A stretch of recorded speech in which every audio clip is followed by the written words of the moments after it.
बिस्मिल्लाहिर्रहमानिर्रहीम अस्सलाम वालेकुम व्यूअर्स की हाल चाल है थोड़ा उम्मीद करदी हां तुसीं बिल्कुल ठीक हो सो रब तुहानूं हंसदे रखे ते वसदे रखे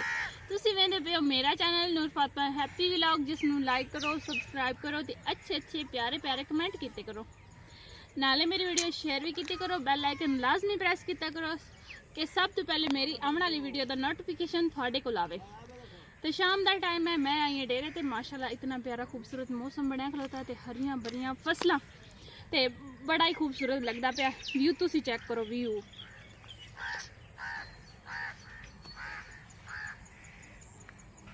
ए देखो कितनी प्यारियां हरियां भरियां फसलां ते शाम का टाइम हल्की हल्की हल्की हल्की शाम हो रही है ते ए देखो साडा अमरूद जेड़ा लोग पट पट के उत्तों खा छड़े ते एक अमरूद भी नहीं मिलता बेचारे दियां टाहनियां ही नहीं। अभी लेमन कोई अमरूद मिले है मेरा बेटा? हाँ मिलिया इतने का से नहीं मिली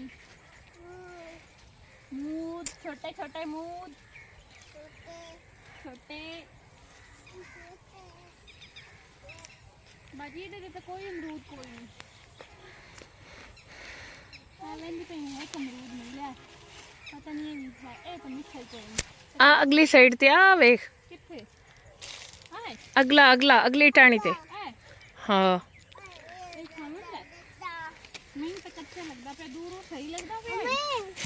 हाँ जी अयो अयो ए वाला सही है आ उतला वेख उतला तो मैंने लगता प्यार कच्चा कच्चा कच्चा आ है कोटा सारा ਇਹਦੇ ਤੇ ਵੇਖ ਕਿਸੇ ਚੱਕ ਮਾਰ ਵੀ ਬਸ ਇਹ ਹੈ ਸਾਡਾ ਮਹਿੰਦੀ ਦਾ ਪੌਦਾ ਤੇ ਇਹ ਵੇਖੋ ਇਸ ਤੇ ਬੀਜ ਲੱਗੇ ਮਾਸ਼ਾਅੱਲਾ ਬੜੇ ਆਈ ਬਾਜੀ ਆ ਟੁੱਟ ਗਈ ਬਾਜੀ ਤੇ ਲੱਕੜੀ ਜਿਹੜੀਆਂ ਤੇ ਬੀਜ ਲੱਗੇ ਹੋਇਆ ਤੇ ਸੁੱਕ ਗਈਆਂ ਬਾਕੀ ਹਰੇ ਪੱਤੇ ਜਿੱਥੇ ਜਿੱਥੇ ਆ ਵੇਖੋ ਨਾ ਬੀਜ ਹੈ ਨਾ ਉਹ ਲੱਕੜ ਸੁੱਕ ਗਈ ਹੈ ਐਵੇਂ ਹੱਥ ਤੇ ਜੰਮਦੀਆਂ ਪਈਆਂ ਹੱਥ ਲਾਓ ਤੇ ਲੱਕੜੀ ਹੱਥ ਤੇ ਆ ਗਈ बड़ा ही खूबसूरत है असी कदी कदी इत्थे तोड़ के पत्ते सुका के उन्होंने रगड़ के ते सिर उत्ते मेहंदी लेने हैं। अभी लेमन दे काम चेक करो अभी ए की होंदा पे एंजॉय कर रहा है मिट्टी दे विच चलो उठ चलिए घर उठो उठो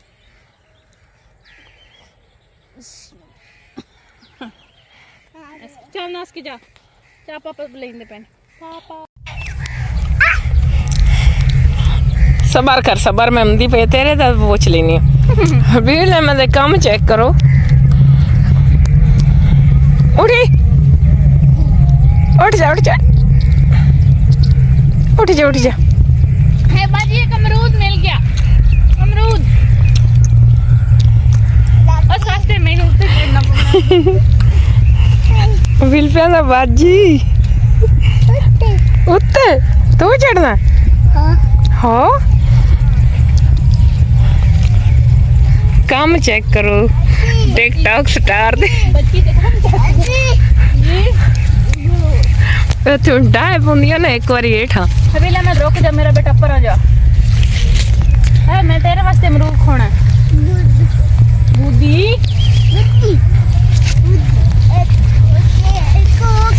चढ़ चढ़ बिल एहन तेल असा कुछ मडाया इनको जैसी घर लै गया इनको जिथे रख दीते ते कुछ जैसी दूसरे घर रखे मतलब ढेर सारे आन इन्होंने ना कोई बीमारी लग गई जिसको काले हो गुंजी आंदा है ओलू ते मैं ले जा के नवा जा पापा नु आखो नवेंदा इंसान जाओ अबू ना वेच बड़ा आवे तो आपे ना वाला बस ये काले हो गए ए देखो कितने ज्यादा मतलब सुकते भी कोई नहीं पे जल्दी ए कालियां होंगी उनकी पत्तियां भी है देखो सारियां कालियां हो गई खराब हो गए इतनी असा मेहनत की है ना उसका जेड़ा मसे साडा जेड़ा इस तरह से कीता खर्चा ही पूरा होना कोई फायदा नहीं आया सानू तेल गड्ढन का ए देखो विच सुक्के हुए निकलते पे एक मिनट जी क्या है